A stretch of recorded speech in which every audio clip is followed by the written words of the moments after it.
ఈనాడు వచ్చేటప్పటికి హత్యలు చేయొచ్చని చెబుతున్నారా, జగన్ ఏం నేర్చుకున్నారు, ఏం నేర్పుతున్నారు, రాష్ట్రానికి పెట్టుబడులు రాకూడదనేది ఆయన ఆలోచన, అందుకే రెచ్చగొడుతున్నారు, హింసను ప్రేరేపిస్తున్నారు, గంజాయి బెట్టింగ్ బ్యాచ్లకు పరామర్శలు, విగ్రహాల, దేశంలో ఏ రాజకీయ నేత అయినా పోయి నరకండరా అని రెచ్చగొడతారా, జగన్పై నిప్పులు చెరిగిన చంద్రబాబు, ఆంధ్రప్రదేశ్ పరిశ్రమలు పెట్టుబడిదారులు రాకూడదు, అభివృద్ధి కాకూడదు, ఆదాయం రాకూడదు, ఏ పని జరగకూడదు, ఏ ప్రాజెక్టు కట్టకూడదు అనేది జగన్ ఆలోచన, అందుకే రెచ్చగొట్టేలా వ్యవహరిస్తున్నారు, హింసను ప్రేరేపిస్తున్నారని సీఎం చంద్రబాబు ఆగ్రహం వెలిబుచ్చారు. యోగాపై రాష్ట్రం అంతా సానుకూల వాతావరణం ఉంటే దాన్ని పాడు చేయాలనేది ఆయన ఉద్దేశం. నేరగాళ్ళకి ఆ రకమైన ఆలోచనలు వస్తుంటే కూటమి ఇచ్చిన హామీలపై ప్రజలు అడిగితే సమాధానం చెప్పడానికి సిద్ధం, అన్యాయం జరిగితే సరిదిద్దుతామని అన్నారు అన్నటువంటి వార్తని హైలైట్ చేశారు. జగన్ అడిగింది ఆ పాయింటే, సంక్షేమ పథకాలకు సంబంధించినటువంటిది. ఇంకోటి పుష్పాలో సినిమాలో డైలాగ్, ఆడెవడో పోస్టర్ పెట్టుకుంటే ఫ్లెక్సీ అతను తెలుగుదేశం వాడే అన్నటువంటిది తేలింది.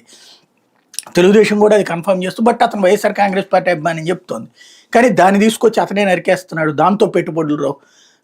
ఇది ఒక విచిత్రమైనటువంటిది. అంటే ఒక నిరంతరం జగన్ మీద ఒక ద్వేషాన్ని పెంపొందించేలాగా ప్రతి మాటలో ప్రతి వాదనలో జగన్ని విలన్గా చూపించేటటువంటి ప్రయత్నం. ఒకవేళ వీళ్ళు ఏదన్నా ఫెయిల్ అయినా జగన్ వల్లనే మేము ఫెయిల్ అయ్యామని చెప్పేటటువంటి ఒక